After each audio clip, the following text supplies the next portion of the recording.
Welcome to the Blogger Genius Podcast, brought to you by MiloTree.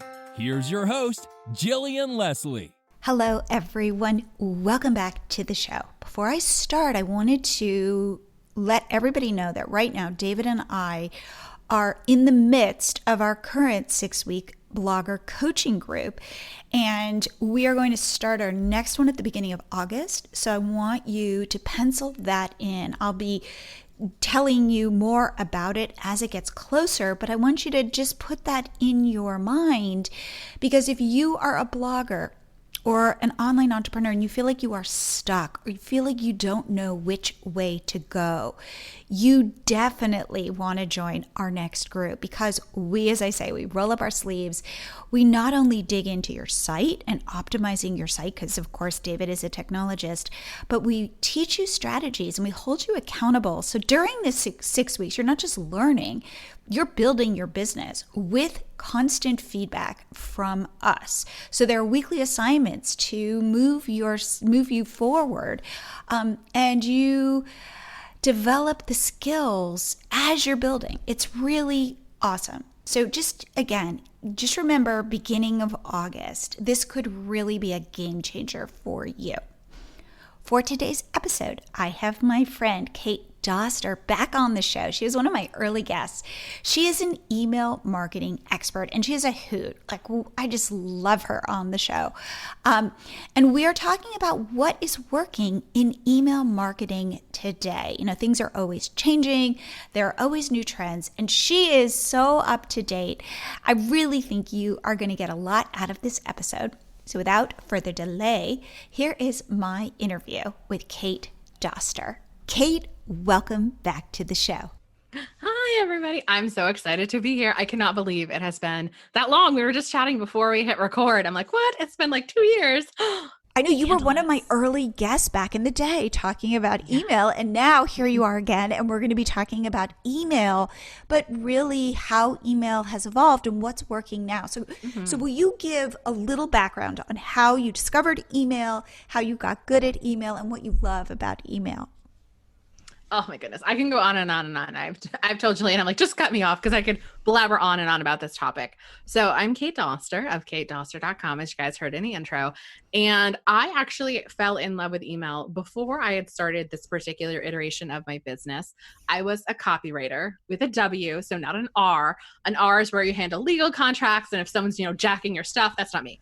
I'm like the Mad Men era copywriter, the Don Drapers, if you guys can remember that show, where basically I got paid lots of money to write words that make people hit buttons on the internet. That is particularly my thing. And I have to say that there's one myth out there, like you have to be a great writer or do well in English. The truth is the people that I feel are the best at writing copy are really the ones who are the talkers. They're the ones who get people, the ones who love stories and watching TVs and movies, because really all copywriting is putting yourself into someone else's shoes. And so when you are a copywriter, what's really unique about the industry is because they're so in demand, you make friends with a lot of other copywriters, and you can find some people need website copy, like an about page or a homepage. Some people really need a sales page. So you end up writing a lot of things. And the stuff that, I wrote it all. And the stuff that I really personally enjoyed doing were actually like emails, launch style emails, landing pages were really fun as well. That was just sort of my jam. So that's what I did for, honestly, it seems like forever, doing that for hire. And then I had switched over after seeing the really great results that I was getting from my clients. I'm like, I want to be able to do this on a bigger scale, one to many, and help people who feel like they can't write or they can't sell, and really show them that they can. Because as someone who actually has a learning disability, we were talking about distance learning and stuff earlier, it's like, I'm probably the least likeliest person ever that actually started doing this career, and it's worked out so unbelievably well. And the reason why I love email so much is because it is people who aren't just casual readers. Yes, we love our casual readers, but they are the ones who are putting up their hands and they're like, you know what?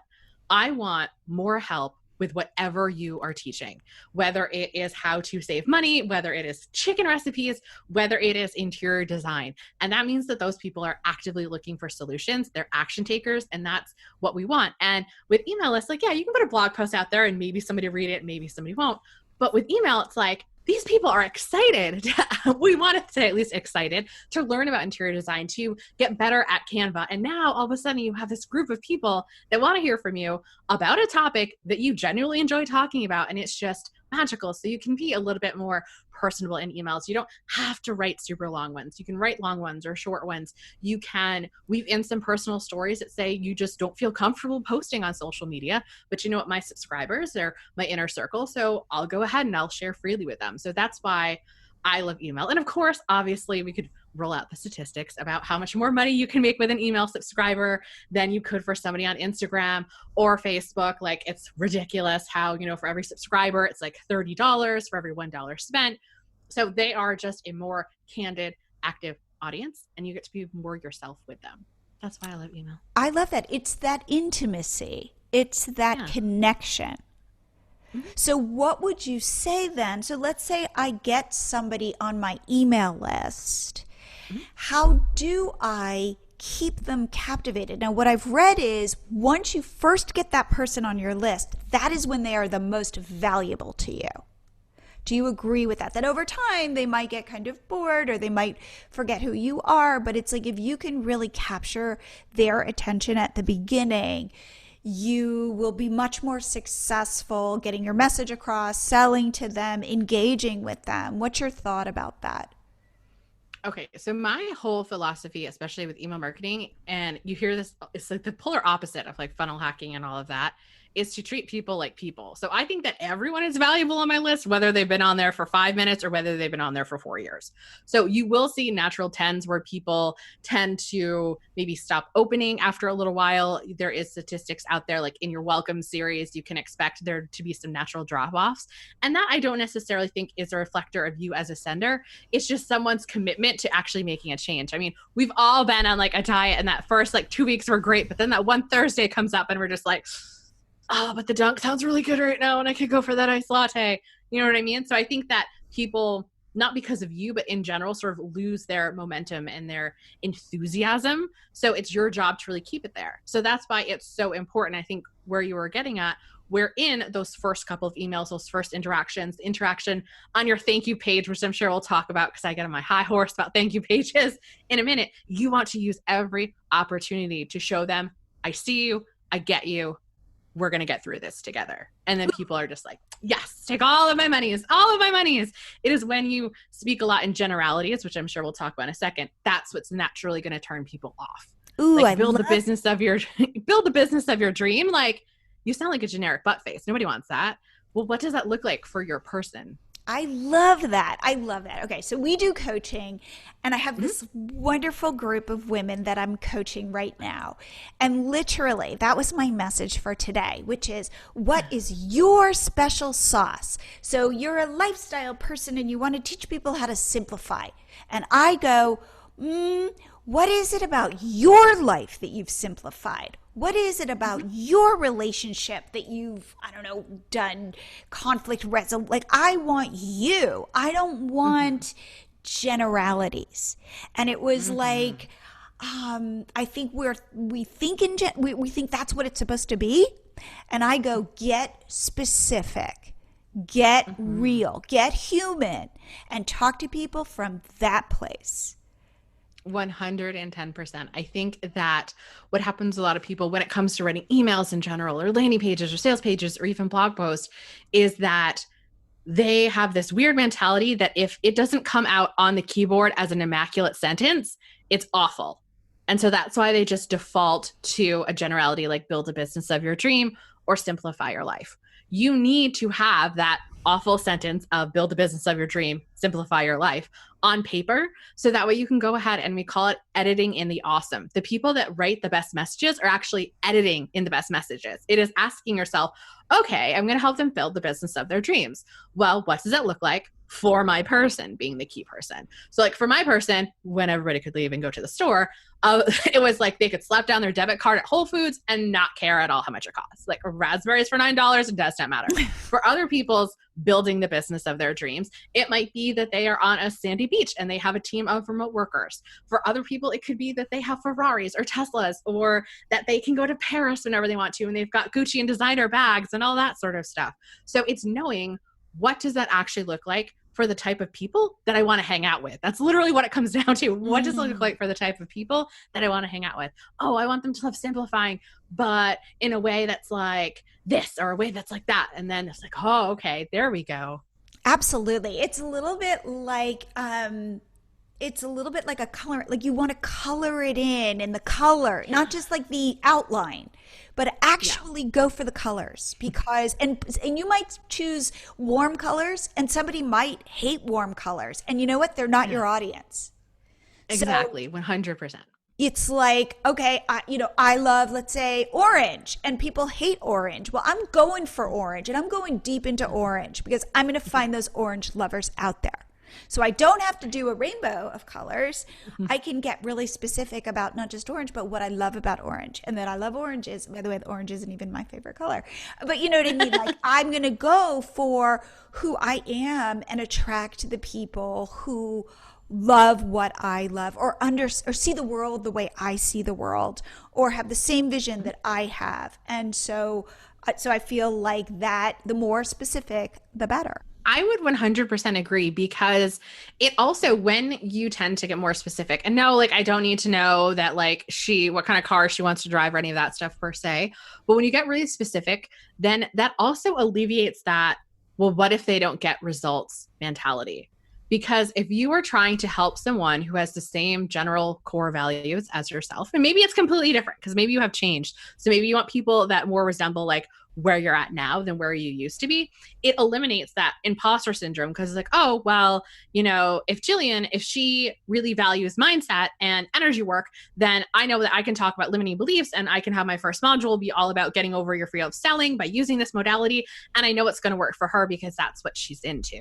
So that's why getting really specific can also sort of help get away from that imposter syndrome, because you already know you did it for yourself. So even if you just start out with people who are like you, again, maybe it's not you want to help everyone learn how to blog, maybe it's other mom bloggers or other lifestyle bloggers, or maybe it's just single moms because that's what you are. And of course afterwards you can always branch out, but when you start small, it makes everything a lot easier. And we are all about easy and allowing it to be easy, guys. Let it be easy. I love that. I love it. Okay, so let's talk about what people want, I think, from email at the end of the day, which is, I want to sell to my list. Mm-hmm. Talk to me. What'd you say? That's my favorite topic. Okay, talk to me about, I have, let's say, an opt-in that is related to what I ultimately want to sell. So let's say it's a quick win for my audience my audience has a problem. They're struggling with something. I have a quick solution, but then I get them on my list with some sort of free download checklist, something like that. But then I've got a course, or I've got a product, or I've got a coaching, or whatever it is. It's a bigger ticket item. Talk to me about how you would go through this. Like, do you put them in a welcome series or sequence? How do you start giving them value, but also letting them know that you've got this product that you think is really going to change their lives? I absolutely love this question. So first and foremost, for all of those of you who are like, I've got nothing to sell, you are going to sell the fact that, just like we've said before, that you get your person, that you understand, that you are reliable, that you are a little bit entertaining. You don't have to be wild and zany like Kate, who says butt faces and talks like that. You don't need to, but you need to sell the fact that you honestly care about your people. And I know if you're listening to this podcast, you care about this people, or you'd be listening to some other riffraff talking right now. So we can get over that. Really, the whole system that it comes down to, we talk about the ABCs of email marketing. So the first one we've already really talked about, and that is A, like, who do you actually want to attract? Because we could give away free iPads and have like 10,000 people on our list and never make a dime because we're giving away the wrong thing. It's people want that free iPad. They could give two craps about ukulele lessons, okay? So we want to make sure that our freebies, that our landing pages are essentially gatekeepers, because you have to realize that your list yourself is like an intimate space. It is getting the best of you. It is getting your most intimate story. So don't allow the riffraff in. Being on your list is a privilege. So don't be, as the kids call it, thirsty or so hungry or desperate for subscribers that you're going to let anybody in. You want the people in that you can help. So that's really that A stage. B comes in is bond. So that is where you are going to share stories, where you're going to talk about what we call moments. So that is, again, what does building a business of your dream look like? What are we call it the Sir Mix-a-Lot principle after the song Baby Got Back. What are the yeah buts that your person has going on inside of their heads? That's one of the first exercises that I have everybody do inside my course and Love Your List. And we talk about it on my podcast and Inbox Besties. What are the buts? List out all the yeah buts. So I want to start a blog, but I don't know how to get traffic, but I'm not good at writing, but I'm not. You get all those buts out. And then as you kind of peel back the layers, but it's like, but what if nobody reads it? But what if I fail? But what if my family makes fun of me? But what if other people find out about this? But what if people get bad results? Then you can really start getting into those actual like psychological, oh my goodness, how did she know this about me? Things, these moments. And that's really where we ultimately want to get down to. So if you have a larger priced offer, whether it is a larger coaching package, whether it is a course, then of course you could have either your webinar or you could have a checklist or you could have a free challenge. I never hide the fact that I think it's going to come off conceited and you need to come off conceited for your own stuff. My stuff is great. Like, it's hot fire. I cannot lie to you. Love Your List is amazing. The email marketing fair is amazing. Trail Magic is amazing. It's amazing. You have to get that confident about your stuff. And it's like, why wouldn't I tell people about this? So I'm not going to bury the lead, if you will, and not tell them like until say the 5th email that I've got Love Your List. If I am doing especially a live launch for that, or even if I have an evergreen funnel, like I'm going to even tell them in a PS, like we pulled this directly from my free course or from my paid course, Love Your List. Or it's a subtle thing at the very beginning because you're like, well, I don't want a hardcore pitch. No, you don't have to hardcore pitch at the beginning. It can be like, so the other day I was talking with my students or well, on the phone with a client, she was talking about blank, which is one of those yeah buts. And it's like, oh, clients subconsciously, they know. And then you give them, okay, what did you tell your client? Oh, that advice, really worked for me, It's like, and if you're struggling with what Cindy was struggling with, then go over here and hop on a phone call. Or be sure to check your next email because we're going to fix this together. So it's knowing about how people buy. There are some people that are going to want to buy instantly. They're just like, yes, just take my money. They will hunt you down. They're just all for it. Other people, you need to actually think about buyer psychology. They need to think about, okay, well, what is the actual product? Do I actually believe this person? Have other people gotten these results? And then really what makes the way that I do email and the way that I teach my students to do emails different is to think of, again, your person as a person and what mistakes have they had? Maybe they've tried a blog before and it didn't work. Maybe they've tried Pinterest before and it didn't work. So you need to kind of, I hate to use this term, like resolve them of their sins, but you need to show them that their failures are actually badges of honor. And I know that the people that I attract, that I aspire to work with, that's the way they want to market. They don't want to be like, oh, if you don't get this, you're going to die a penniless loser with mindset issues and your cat's going to eat your face before the cops find you and you suck and everyone hates you. Like, that's not the way I need to roll. It's like, look, you've tried this, and I get it. It was frustrating. The reason why it wasn't working was because of this missing piece. And you can tell them what the missing piece is. And that happens to be what your coaching covers. That happens to be what your course is. So it's not like your course is the magic pill. It's like that thing that they are missing is the magic pill. You just have a process to get them there faster. And of course, obviously, like testimonials and stuff help. But I think that's really important, is just to treat people like people. Okay. I love this. Now, therefore, based on what you are saying, you are selling your solution from the beginning. You're not going, hey, I want to provide you with some value so that you trust me. But and I'm not going to, it's like, give a bunch of emails and then ask for the sale. And what is your thought about that? I think that it depends on what you're selling and what the pain point is and all this sort of stuff. So, and I know that we were going to talk about this later. So things like we call them easiest offers in my world. So I've got one that's the email marketing fairy, a set of email templates. Like I offer that on the thank you page. And then I'll remind you about it in the welcome email. I'm not going to hide the fact that I have things that can help you. Now, for me, because we are in a B2B space, business to business, I can be very forthcoming. But I think that, and this is where my students who aren't in that space, like I have one student who just wrapped up a launch of selling succulents. It was a $127 course and she made $27,000. from plants, everybody, from plants. So I like to reiterate, like, you can just be honest and be like, this is coming. And if you need more help with this and you're struggling with A, B, and C, check this out. Never, ever apologize. Now, if this is something where you're like, well, Kate, like I've got like a $10,000 mastermind, then maybe, yes, maybe in, the first email, especially because it's super higher priced, you want to make sure really that first email and maybe the second email, that they're really consuming your freebie. Because I'm going to assume that you spent a lot of time actually making it. You thought about the yeah buts and you want them to actually read it. So that's really your goal. And then maybe the third one is you want them to really get your philosophy, a little bit of your personality, and you guys sort of like casually mention something. And then if you want to start like gearing up from there and, telling people about, either tools that you use or your own offer, that's more of like a welcome style series, then you can. But if it is a funnel for an actual product, I don't think that you need to hide the fact that that's where we're going with this. You know what I mean? Mm-hmm. I think that people, whether it is other business owners or whether it's to consumers, if you've got a 5-day challenge, on that first email, it'll be like, these worksheets were ripped directly from my course, blank and blank.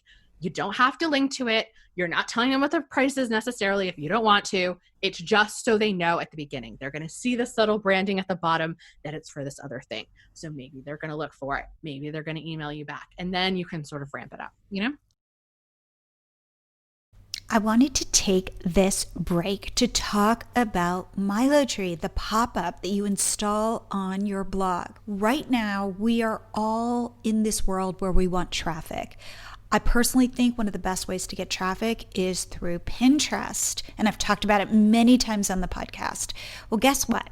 Your Pinterest followers matter because your Pinterest followers signal to the Pinterest algorithm that your account matters, that people like what you're putting out there. And in fact, Pinterest shows your pins to your followers first. And if they like them and interact with them, it's a signal to the algorithm to show your pins to more and more people. And that's how you build this traffic. So please, if you have not, pause the episode right now. Head to MiloTree.com and sign up for your free 30-day trial. You can install it on your site in under 2 minutes. We offer a WordPress plugin for WordPress bloggers, and we also offer a line of code for other blog platforms. We just rolled out something I'm really excited about called Exit Intent. And what this means is you can delay your pop-ups from showing until somebody's ready to leave your site. And as soon as they go to close your site, all of a sudden the pop-up will show up and ask them to either follow you on Pinterest or Instagram, subscribe to you on YouTube, follow you on Facebook, join your email list, or remember, you can put a custom link to anything you want, whether it be an affiliate, whether it be a product you sell, whether it be your TikTok account, whatever it is. So please, if you want traffic and you're trying to grow your blog, install MiloTree. See what it will do for you. I promise you, if you have some traffic, we will grow your followers and subscribers. If you have any questions, of course, reach out to me at Jillian@MiloTree.com. And now back to the show. Let's talk about the thank you page. I have a quick win for my audience. My audience is struggling with something. I've got a small solution. I provide it to them. Let's say it's a checklist. And then they put in their email address to get the download, and what happens? Well, this all depends on you and your actual goal. So for some people like myself, I like to sell on the thank you page because, and it depends what offer you're going to see, depends on what freebie you sign up for, because that's just what makes sense. So you want to make sure when you're actually choosing the yeah, but that you're going to conquer in your freebie, that if you are going to offer something on your thank you page, that it is the next logical step. You can't you can't have a freebie that's like 5 steps to mastering Pinterest and then on the back end sell a Pinterest master course on the next page, because people are going to be like, I just solved that problem with your guide. Why do I have this ultimate Pinterest checklist, but now I need the ultimate Pinterest course? Like, that makes no sense. So you need to think, what is that next logical step? And that's where I see a lot of people tend to struggle with freebies is they tend to make them too general. So like I have one that's like 2 years worth of email ideas. So on its thank you page, it's like, but struggling with how to actually put the sentences together or what to write, here's this. And it's like, oh, okay. So I had the ideas before, but now she's going to actually write them for me. Okay. You've got a freebie that works, but what are you going to say to these people? It's that. So you want to make sure that it makes sense as the next logical step. If you are going to do that on your thank you page, you don't have to. The thank you page is the only part of any of your email marketing that we can guarantee people see, besides obviously the landing page or the opt-in form. I can't guarantee they're going to open your email. I can't guarantee they're ever going to see your pitch. I can't guarantee they're going to actually do the freebie that you've like spent so much time and effort making. But that thank you page, you need to ask yourself, what's most important for me? For some people, it might be you tend to sell, or your goal is to get people in your Facebook group. So on your thank you page, you're going to say something, obviously admit what happened so they know, hey, so your free checklist is getting sent over to your inbox right now. In the meantime, I want you to go ahead and get these bonus trainings that you're finding exclusively inside my Facebook group. It's not just join my Facebook group. You're giving them reason why. Usually there's some exclusivity or daily access. You can try the camaraderie angle, but you're going to tell them why, have a little picture of your Facebook group. So when they click on it, pardon me, like they want to go ahead and like, oh, I'm going to go in the Facebook group. Maybe for some people, they want to run the model of they'll have a checklist, and then on their thank you page, they want a webinar, or they want to book people on a discovery call. I will say freebie to discovery call right off the bat is usually a harder of a sell. So if that is your model, say you're a one-on-one coach and you really do, your goal is to get your one-on-one coaching, you might want to send them to like a special video, whether it's a mini webinar or an actual webinar where that call to action is to get on the phone, because that'll work a lot better. So wait, okay, so wait, just say that again. So you could go from thank you to a video right there that then would lead you to, let's say, getting on a call. So it can be an intermediate step. Some people, exactly. And some people talk about this, which is the tripwire, the small sale. Do you believe that if I can get that $7.99 sale on my thank you page, this limited time offer, that I am then training that email subscriber to buy from me? I have to say, because again, I like treat people like people, and training makes me feel like you talk about animals, and they're not animals, they're people. So it's one of those things that I have found the people that buy my EZS offers, or the smaller offers on the thank you page, and I have them for full price on my site as well, are extremely more likely to buy my bigger things or want other things, because I make sure that in those smaller offers, if you're going to have them in your thank you page, you naturally talk about what the next step could be. But if you're like, but Kay, I don't have a next step yet, that's fine. Get them on a wait list. Just sort of tease something out like, oh, like in the future, we're going to do this. So that's how I can have somebody literally in one day buy everything in my suite, because I make sure my products are not $7 on my thank you page, for the record, everybody. They're higher than that. I make sure that those products knock people's socks off. They make them feel amazing about themselves. They get the results. So they are literally hungry for what else I have.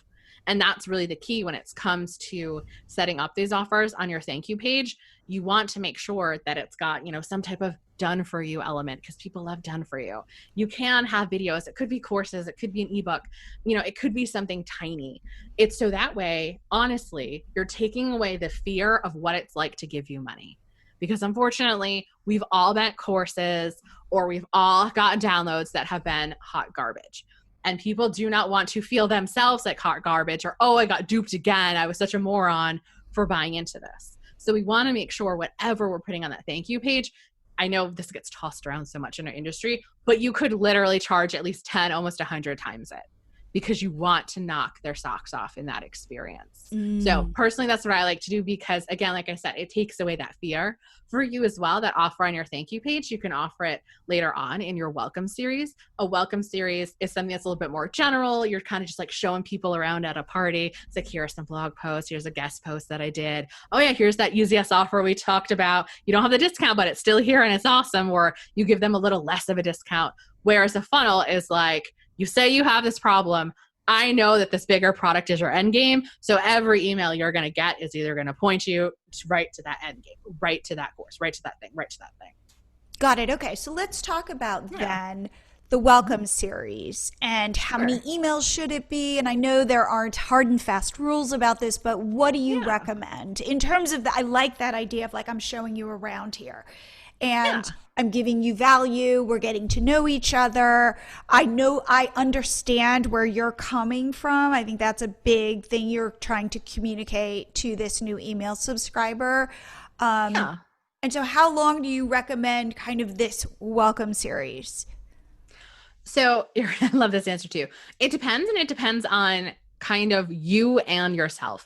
Meaning if you know that you are a very sporadic emailer, you just never quite get around to it, you can have a million excuses. So like your weekly newsletters never happen. Then perhaps you might want to look into having a longer welcome series, because with new people, if you spend an afternoon pumping out some emails, at least you know for 2 weeks, for 3 weeks, for 4 weeks, however long you do it, they're well taken care of, and it's something kind of off of your plate. For most people, we start with what we call the Power 5, and then we can tack on what we call the Authority Builder sequence if you know you're not a regular emailer. So really what the Power 5 email is usually a freebie. So if you have something, I should probably address this, if you have something that's like a multiple like day challenge or a multiple video series, your flow is going to look a little bit different because you're essentially getting permission to hang out with them for 5 days or for 4 days or whatever. You know, you can always include a bonus email at the end. But for everyone who's got like a one-off freebie, that checklist like we've talked about, it usually tends to be 5. So the first one, usually like go get this freebie. Maybe it's a little bit about yourself to kind of just let them know. But again, you really want to reiterate the fact, hey, I love that you're taking action. That's so smart. Go do this. Okay. The second email that we send, and you can send this, again, it's your own threshold because I go a lot by feelings. This can be the next day. This can be 2 days. I wouldn't really make it any longer than 3 days out because, again, we want to make sure that we stay top of mind at the beginning. So you have time to be their favorite, really. We call it a quick tip in a pickle. So a quick tip in a pickle is usually something like that next little step, or you're almost sort of mirroring something that was in your freebie, but then how you actually came to that solution. So say I was helping somebody, build their coaching practice using Facebook groups, then I could potentially have that quick tip in a pickle be like, and an easy way to grow your group is to have like an easy to say URL, something like that. And I came up with this because I was, on people's podcasts a lot, or I was doing interviews, and I hated saying, go search for blah, blah, blah, blah group in Facebook. It was just so much easier to say, go to blah, blah, blah .join or .community. And I'm like, oh, okay. So now I know why you made this. And it's just something so easy that I can do. Or you want to grow your list, go tell 10 people in your real life about this thing. You know what I mean? So that's really what that second email is. Again, you're getting them to take action. You're reminding them of the freebie. The third email, and this is whenever my students are like, do I have to write this? Is usually the one where you talk either a little bit more about yourself, where it could be your background story, but people really struggle with that. Same thing with about pages. People hate writing about themselves. So I make people put on their rants pants, and I make them stand on their soapbox and talk about something in their industry or some type of belief that honestly just annoys the crap out of them. So usually I say a different word, but we won't say it on this podcast so we can get the rating. So it's like, what is some type of commonly held belief or something going on in your industry that you just like cannot stand? Like maybe you think that fasting is the worst. So like you're going to get on there and you're going to talk about like why you think it's the worst. You could, talk about, how people are getting taken advantage of or other things like that.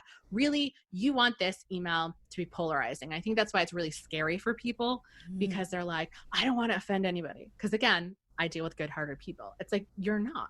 Like if this is a core belief that you have, that you think that this is a piece of the puzzle that, people are missing, or you can't stand it when people do this, everyone who agrees with that thing that you hate, you want to get off because you can't help because you're going to clash later on.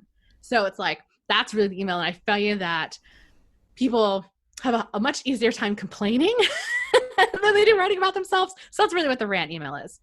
And then the fourth one, and again, you can sort of mix up the order towards the end. The fourth one, if you've got like that easiest offer on your thank you page, you can reintroduce it. If you have some key affiliate programs that you enjoy, then you can mention them as well. Of course, you can flip-flop the rant email and the number 4, but I really do like having that as number 3 where you're putting your stake in the ground because that proves that you're different. And that's how you're going to not sound like everyone else. And that's how you're going to get people responding to me like, oh my goodness, I also had a dog named Sparky. Like that's what you want in that third email.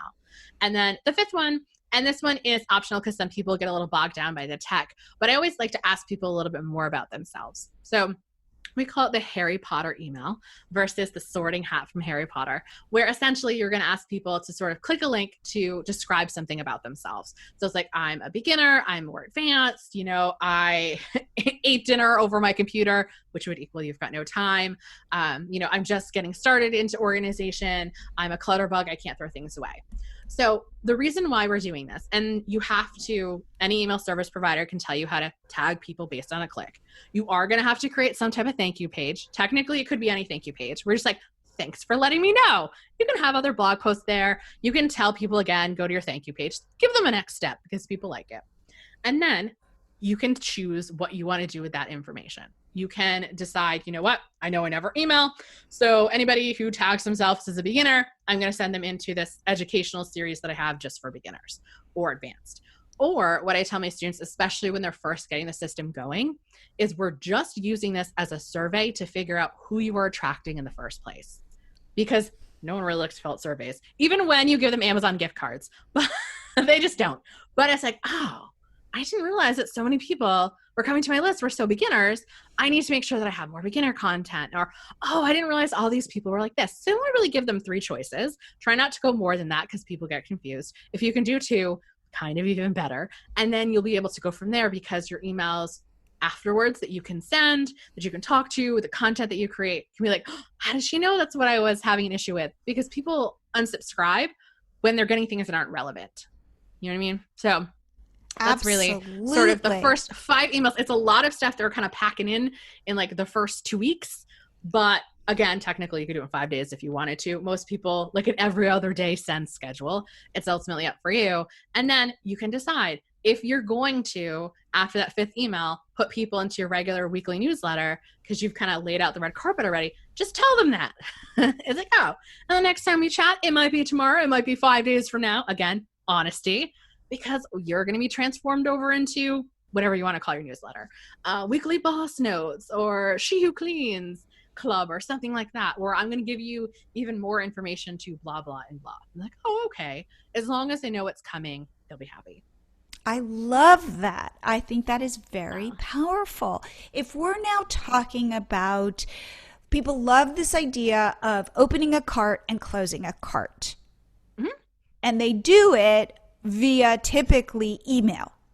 You're feeding all of these emails. First of all, do you like having carts open all the time, or do you think there is something to the immediacy and that ticking clock to get people to buy your product, with this idea that there is scarcity? What is your feeling about that? I think that it depends on the price of the offer. Just 100%. Because again, if something is like, less than $50, like why wouldn't you let everyone have the opportunity to get it? The way, if you want to add more urgency, I consider that more like a salt on your French fries. Your offer, your copy, your messaging, your examples, that's the French fries. The timer is just that little extra something, little extra seasoned salt that's going to push them over the edge. So you don't want to like shove it down their throat. So again, with a smaller offer, maybe on your thank you page, you want to offer a discount. Maybe you don't. But for like open and close launches, I think that even if you hate that model, because launching can take a lot out of you psychologically, mentally, energetic wise, I think that when you go to something that's more of an evergreen model, the reason why people rely on things like deadline funnels and timers is because treating people like people procrastinate. They do. People need deadlines. They do. And if they can buy something at any time, they're likely not going to buy it. If it's a bigger investment, they're not going to. Yep. So we, again, talk about, results that we've gotten for other people, or, we address, like when I was first starting out, like I had this problem and here's how I solved it for myself. Make sure that you hop on a call with me because I've only got 3 booked. So you're adding some sense of urgency, some type of exclusivity on top of all of these other things. So people are like, oh, like I need to get in on this action, or I'd be a silly not to. Now, like I said, if you want to do it live launching where you open and close the cart, by all means you can. If you want to be fancier and use something like a deadline funnels to open and close your cart for you because it blocks IP addresses, you can do that.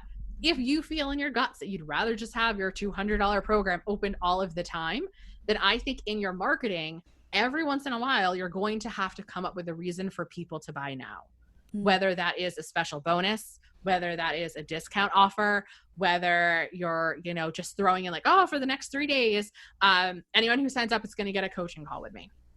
Okay. So if you do have something all around, and make sure that you tell people about things more than once.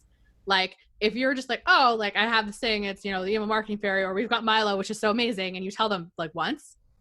What if they got a million emails that day? What if they were distance learning? What if it happened to come on the weekend and now it's Monday and they've got a million Monday messages and they never get to Saturday afternoon's message?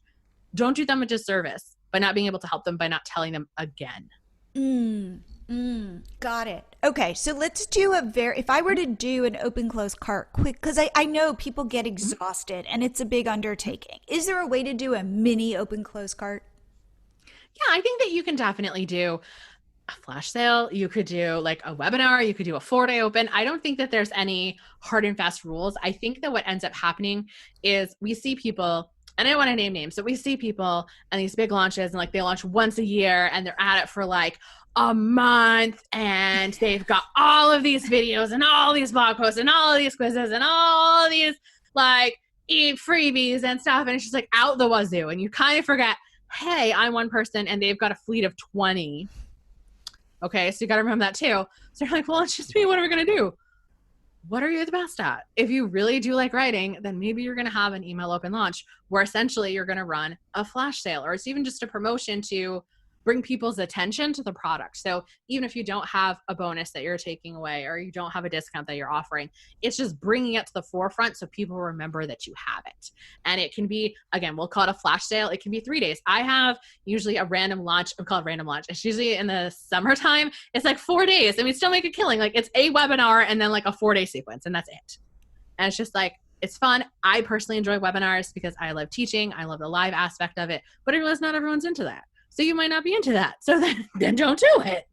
Do what works for your personality. If you know that having all of those things is just too overwhelming, then just be like, okay, send an email where you're kind of like testing the waters and you're like, people usually fail at blank because of why. So next week, I'm going to tell you how we're going to solve that. Okay. Or my next email, I'm going to tell you how to solve it. So it doesn't seem like it's coming out of nowhere. Yes, technically some people might not read that email. Read your next one, but we're trying here. Okay. We're trying. And then it's like, hey, so remember last week or 2 days ago where we talked about X and Y? Well, I've got Z to help you out with this. And for the next 72 hours, you're going to be able to get in. I don't normally open it. Again, give them some reason to act now, or this, and then go from there. Give them a Q&A email. Show them some testimonials if you have some. Think about why somebody would think that they would fail at your stuff. Send an email about that one.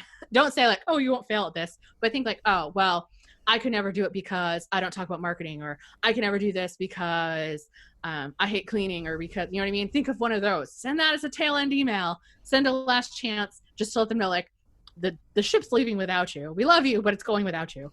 And then you're on your way. So it's like 4 emails as opposed to like 18 and a million years of setup. You don't need 2 million years of setup. Yes, because it can feel overwhelming for most people. Need your help now. Yeah, but like for most people who are one person and don't have a whole team, I want them to listen to this and go, I can write 4 emails and I can do that thing where I'm just going to resend them at least once to the people who didn't open them. Yeah, right? Like, you can handle that. And then here's the thing, because it's not taking all that mental energy and all of that, it's not like, and again, I really try not to name names. If that one, well, there's 2 particular people I'm thinking of that launch kind of once a year. If right, I can think of 3. Bad, go ahead. Right? Yes. If their launch goes bad because it's like mid like pandemic, they're screwed for the rest of the year. And they've got to like open up like a special flash sale. Come and say like, oh, we never do this, because they went bad. But if you're just like, you know what? I'm going to pick a promotion a month. And I'm going to pick a product to highlight, or I'm going to pick my course that I like, and I'm just going to talk about one thing a month. Go ahead. And then 4 weeks later, go ahead and do it again. Do it to new people. Do it to old people. You get to decide yourself, and just go and love up on your students and the people that buy you products, and make sure you ask for testimonials so the next time you do it, it's better. Make it easy and fun, because you created this to make someone's life honestly easier and more fun. So make it easier and more fun for you.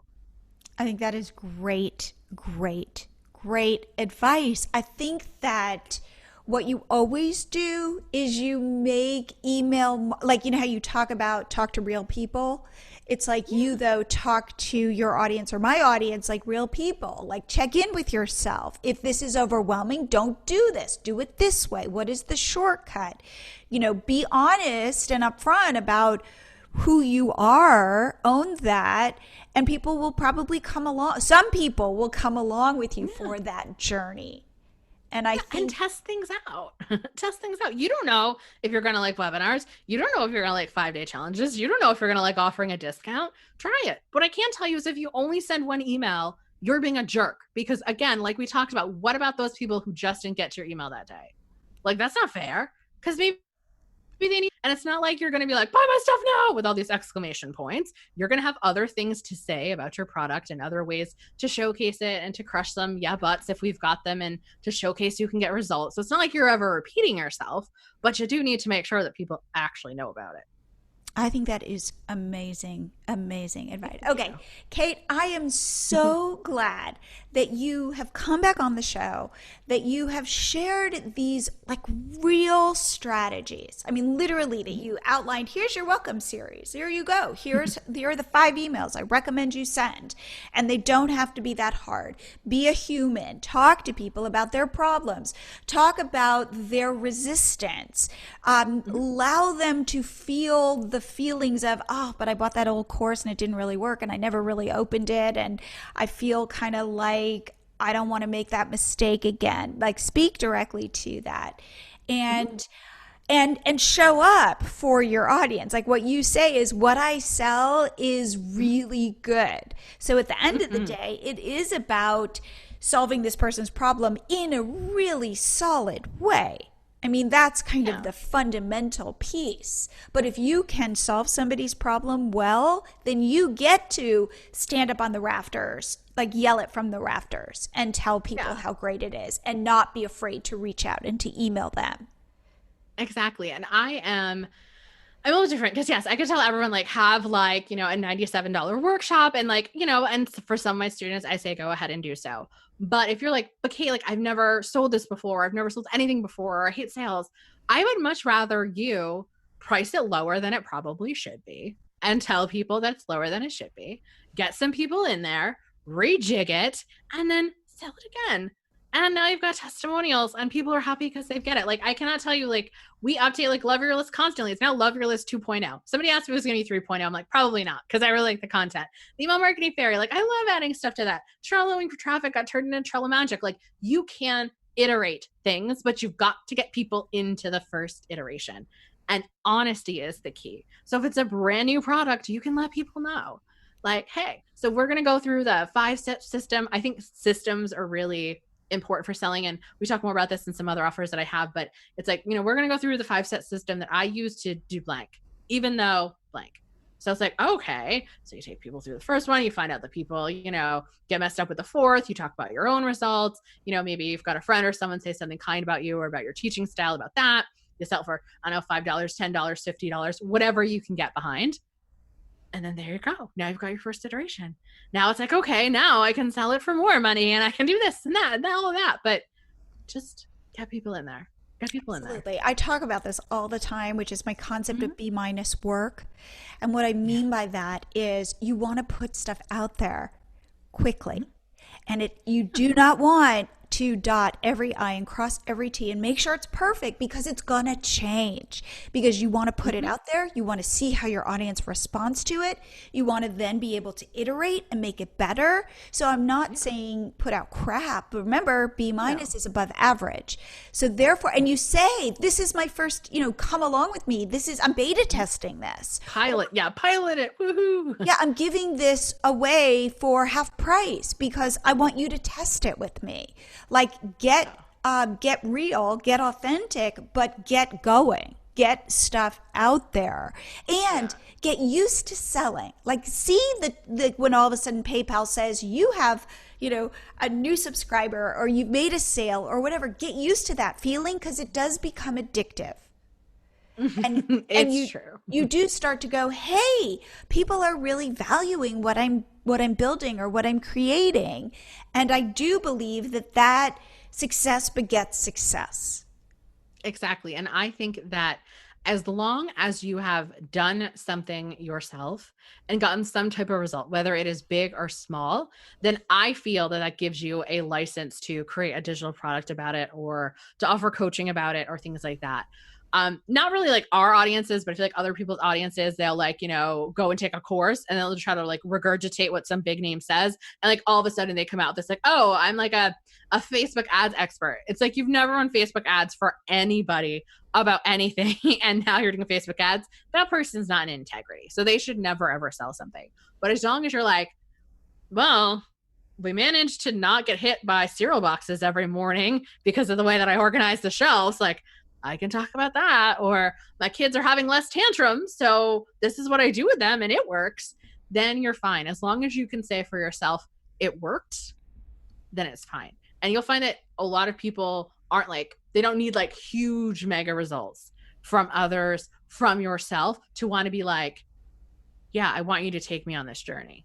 You know what I mean? I think everyone's like, oh, like, again, like I'll talk about students, oh, like, they had a $30,000 launch or somebody made $15,000 from this. But I'll also celebrate the people who made their first sale in like March. It's like they made $27 out of nowhere and they were so excited. They made their first affiliate sale of like Bluehost or something. Like, we celebrate those tiny wins. And I think that that's really important to showcase as well. Once you do have those testimonials, don't just show the big flashy ones. It's like, well, of course it worked for her, but I'm not like her. So that's why you want to mirror every stage of success with your product.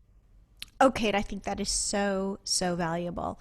All right. So if people want to learn more and learn from you, because you are such a fantastic teacher, how can people reach out to you? Thank you so much. So, of course, since you're already listening to a podcast, you can search for Inbox Besties. That is my podcast. But I also have a free masterclass that's going to dive way more into really, because we've only talked about a couple of the steps, about the 4-step process for really being able to sell to your list and honestly to email them and never be annoying. So if you're not at the place where you actually have something to sell yet, although we already talked about selling the fact that you care is pretty huge, you can head over to katedoster.com/genius. And that is going to give you access to my Little List Big Profits training, where I walk you through and actually give you tangible results of things that you can do today, how you can learn to actually talk and communicate with your audience, and how, if you are getting that sentence where, oh, I love your stuff, but then nobody buys, how you can circumvent that and not do it in a way that is gross. So we're going to end that, I love your stuff, but then they go buy somebody else's as well in this training. So katedoster.com/genius to get a hold of that training. And then, of course, the Inbox Besties podcast, wherever you listen to. I love it. Okay, Kate, thank you so much for coming on the show. And we're going to do this again and not wait so long. Right. I know we didn't even really get to talk about like the best ways to grow your email list and stuff. So maybe we'll all right, we're going to come back and we're going to do a part 2 just on growing your list. Is that cool? Sounds good to me. All right. Well, thank you, Kate, again for being on the show. Thank you. Bye. I don't know about you, but I always come away after talking to Kate with tremendous inspiration. Like I just know the things that I need to be doing in my own business. And hopefully you have gotten real takeaways from this episode. What I always say is growing a business is not rocket science, but it is about intentionality. It is about follow through, and it is about understanding strategy and really a level of psychology, especially understanding what your customer wants from you. If you are looking for ways to grow your community, whether that be email, whether that be social media, right now, head to MiloTree.com, install the MiloTree app on your blog, and let it do the work for you. Let it do the heavy lifting for you. Let it pop up in front of your visitors and ask them to follow you on Instagram, Pinterest, YouTube, Facebook. Join your list. Check out the exit intent, but really get your community growing, and we'd love to help you with MiloTree. And I will see you here again next week.